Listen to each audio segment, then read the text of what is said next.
Hello and welcome back to the Watford Way. Today, as we look ahead to Reading versus Watford in the Sky Bet Championship this weekend. How are you guys doing? Let me know in the comments section below. And before we get into the Reading game, I think we should go over the transfer window because it did close at 11 p.m. yesterday evening. Some massive deals were done in the Premier League, most notably Enzo Fernandez going to Chelsea for a very, very high transfer fee. I think it's about 120 million euros. So a lot of big business in the Premier League, and Watford actually have done a lot of business themselves this transfer window. Not at the level of Chelsea, where we're spending millions upon millions of pounds. However, in terms of players and the number of players Watford have brought in this transfer window, we have done a lot of business. And Ben Manga, Helena Costa, who were brought in kind of November, December time, have done a lot to kind of lower the age of this Watford squad and bring in some really young, promising, attacking talents, actually. So I'm just looking at a list of the incomings and outgoings now. So I'll quickly go through them. So Ismail Kone obviously joined Watford from the MLS. João Ferreira joined Watford from Benfica on a permanent deal. And actually, the Benfica link, obviously Arajo coming later in the transfer window as well. I think that's all thanks to Helena Costa, who joined Watford alongside Ben Manga towards the end of last year. Wesley Hoyt joined alongside Ryan Porteous as two new central defenders. I'm very much looking forward to seeing what them two can do in a Watford shirt. Britta Sombalonga joined Watford as a new striker option. And that came kind of out of the blue. Obviously, Britta Sombalonga used to be in the Watford Academy. He made his debut for Watford, I think, about 10 years ago now. So I was very, very young at that time. I don't remember much about Britta Sombalonga at Watford, but he has come back after about 10 years away from the club.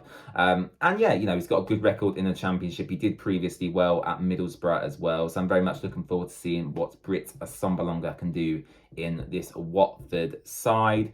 And two exciting attacking additions, both on loan, unfortunately, but both have a lot of promise. They're both very young, both have a lot of pace, technical ability, and those two players are Matthias Martins and most notably coming from Benfica, Henrique Arajo.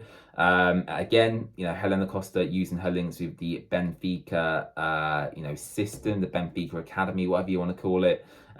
Getting a massive deal for Watford over the line there. A very, very talented player.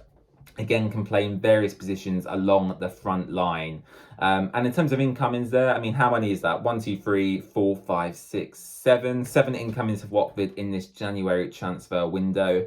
How would I rate the incomings out of 10? I'd say, a solid 7 or 8. Let me know your thoughts in the comments section below. But in terms of the business Watford have done, maybe apart from another central midfielder coming in, I'm pretty content with the business we've done. In terms of the outgoings and the players that left the club, I'll quickly talk about that as well. So Vacuum Bayo, who actually initially joined Watford in the summer, has gone out on loan to his previous club. William Schuster-Kong has gone out on loan with an option to buy to the Serie A. So I wish William Schuster-Kong all the best. Domingos Quina, who has been really a forgotten man with Watford fans, has gone out on loan to Rotherham until the end of the season. And I think with Quina as well, he's still very, very young. He just needs to kind of realise his potential because we saw glimpses in the Premier League of what Domingos Quina could do. But yeah, it's just not quite worked out for him at Watford and, the various other clubs he's gone to as well. It's just not clicked. So hopefully this Rotherham loan for Domingos Quina will do him the world of good. And two other players, two young players who have gone out on loan as well. Joseph Hungbo and Matty Pollock have both left the club until the end of the season. So as I said, let me know your thoughts on the transfer window in the comments section below. Are you happy? Would you have liked maybe 1 or 2 more additions? Potentially, I would have, but I think we've got so many players to come back from injury. Once everyone's fully fit, I think the squad is going to be quite bloated and quite overloaded in certain positions, especially with the likes of Tom Cleverley, Louza, Dan Gosling, Ken Sema, Joao Pedro. A lot of players to come back from injury. So, yeah, I would say 7, 8 out of 10 for me is my rating for this transfer window. Right, moving on to the Reading game this weekend. And I know actually this game sold out very, very quickly. So obviously a lot of Watford fans are anticipating to probably see all the new signings who were brought in. I mean, I listed them all just a second ago for you there. I think 6 or 7 new additions to Watford in this January transfer window.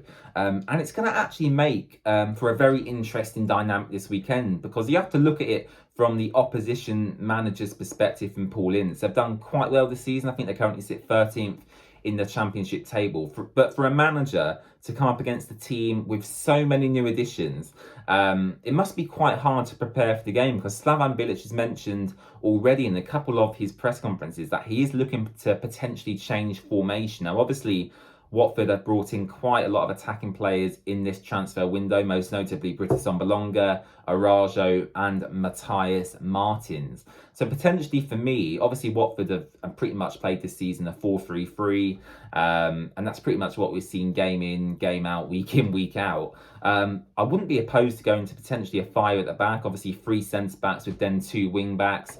2 midfielders and then 2 strikers. And actually, Slaven Bilic has mentioned the possibility, which I think is a very, very exciting possibility, that Arajo and Keenan Davis, or Arajo and Sombalonga, could potentially play together in a front 2 pairing.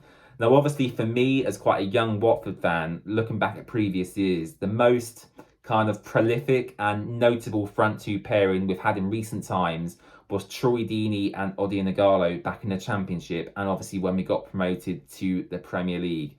And it was so exciting to watch. So if Slaven Bilic can replicate that in any way with this Watford squad, I think a lot of us would be very, very happy. And I think it's an opportunity this weekend to see a lot of our new signings. I think that Wesley Hoot might play from the start, as well as Ryan Porteous. They look very, very exciting, additions to our defence. I know Slaven Bilic really didn't need any additional defenders. I don't think he was particularly happy that that's where we look to strengthen in this transfer window, but I think they are welcome additions. And, it's always nice to see fresh faces in this Watford squad. As I mentioned just then as well, Britta Sombalonga potentially could make his debut in this game. Will Arajo see his first start? There's a lot of possibilities that might happen this weekend. So if you are travelling to Reading away, I think you're very, very lucky, because it could be a good game. On the other hand, I did watch the most recent game Reading played in the FA Cup against Manchester United. Andy Carroll actually got sent off for them, which means he won't be available for the game against Watford this weekend. However, actually, when Reading went down to 10 men against Manchester United, they scored a goal and actually thought they looked a lot more solid without Andy Carroll on the pitch. They've got good, experienced Championship players. In terms of where they sit in the table, as I just said, they sit 13th in the table. But actually, in terms of the points tally they've accrued, I think they're only about 6 or 7 points away from Watford in terms of their points tally this season. So in terms of Watford and Reading, we've not really had, in terms of actually the season we've had, they've not been too drastically different.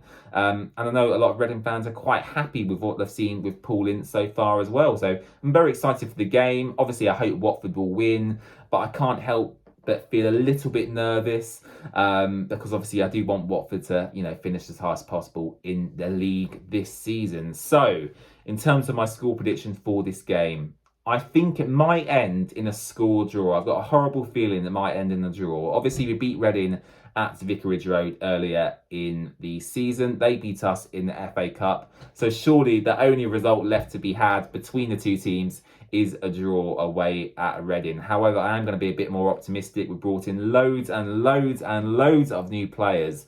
And hopefully some of our new players are going to score a debut goal for Watford. So my score prediction is going to be 3-1 to Watford. Britt Sombalonga at the double, with Matthias Martins to get a goal as well. So let me know your score predictions in the comments section below. Are you going away to Reading? Let me know. And as I mentioned earlier, make sure to subscribe to the channel as well. So thank you very much for watching, and I'll see you again very, very soon.